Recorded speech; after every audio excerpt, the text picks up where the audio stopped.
Rose Martin at Rendon Labrador, idiniklarang persona non grata sa buong Palawan. Idiniklara ng sangguniang panlalawigan ng Palawan bilang persona non grata ang mga social media influencer na sina Rose Martin Pamulaklakin at Rendon Labrador. Inaprubahan ng konseho ang resolusyon ni Board Member Juan Antonio Alvarez na kinondena na ang kabastusan ng dalawa.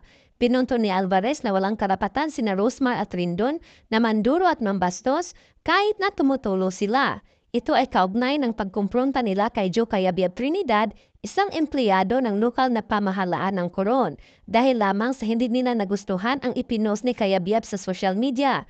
Dahil dito, napagkasunduan ng buong sangguniang panlalawigan na ideklara silang persona non grata sa buong probinsya ng Palawan, hindi lamang sa Coron. Ipinahayag ni Alvarez na kahit walang batas na nagbabawas sa kanila na pumunta sa Palawan, malinaw na hindi sila tinatanggap doon.